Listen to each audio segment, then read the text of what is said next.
Halo teman-teman, kembali bersama saya Petrus Jakub. Terima kasih sudah klik video ini. Kali ini kita akan membahas mengenai biaya penyakit yang tidak menular. Nah teman-teman, kita sangat fokus dengan wabah COVID, yaitu Corona. Kita sangat terintimidasi, sangat terbawa dengan situasi saat ini, yaitu penyakit yang menular. Padahal teman-teman, ada penyakit yang lebih berbahaya, yaitu penyakit yang tidak menular. Apa itu, Pak Petrus? Apa saja itu, Pak Petrus? Nah, teman-teman, berdasarkan data BPJS yang saya terima, ini data bulan Januari sampai dengan Maret di 2019.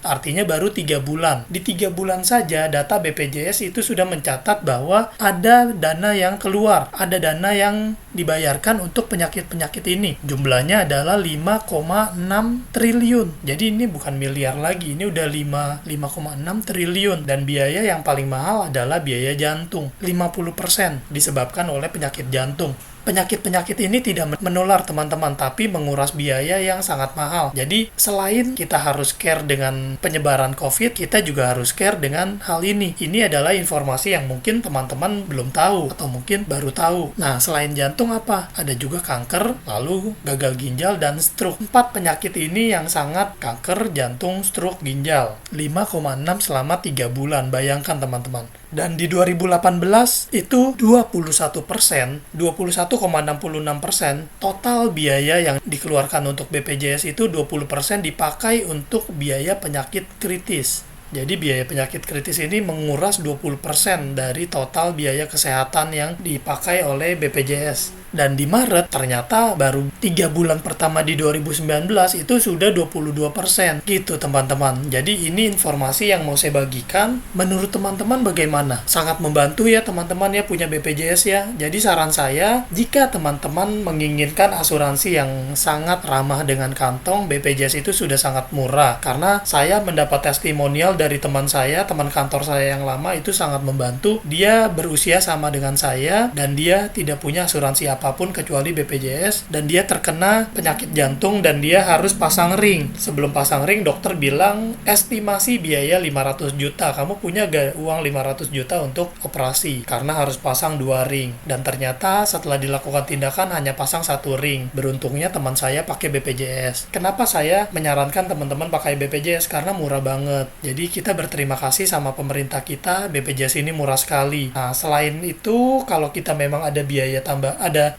uang lebih, kita bisa berasuransi untuk ambil yang proteksi penyakit kritis. Karena proteksi penyakit kritis itu memberikan uang tunai untuk kita masuk ke rekening nasabah, menggantikan biaya hidup, bisa dipakai untuk biaya pendidikan anak, bisa dipakai untuk biaya lain-lain. Jadi itu uang tunai yang bebas kita pakai untuk apapun. Istilahnya kita membeli uang tunai yang besar dengan uang tunai yang kecil. Menukarkan uang tunai besar dengan uang tunai kecil. Jadi kita cicil saat kita masih sehat. Nah, jika sudah seperti teman saya itu, hanya BPJS saja yang bisa cover teman-teman. Kalau untuk asuransi swasta sudah terkena penyakit jantung udah agak berat ya teman-teman ya. Jadi saran saya jangan tunggu sakit untuk berasuransi. Saat masih sehat dan masih muda, saat yang paling tepat untuk berasuransi. Karena jika sudah terjadi sudah terlambat dan biayanya ini sangat tinggi. Jadi saran saya ambil BPJS, ambil tambahan lagi penyakit kritis, proteksi penyakit kritis. Tapi jika teman-teman menginginkan fasilitas yang lebih dari BPJS, ambil asuransi swasta. Allianz banyak produknya, ada Maxi Violet, SmartMed Premier, HS Plus, HS CPX.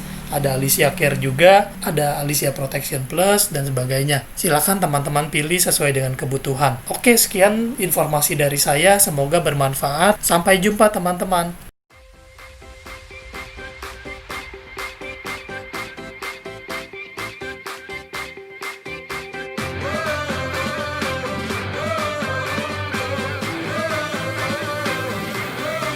We're the one you can rely on. We are trust.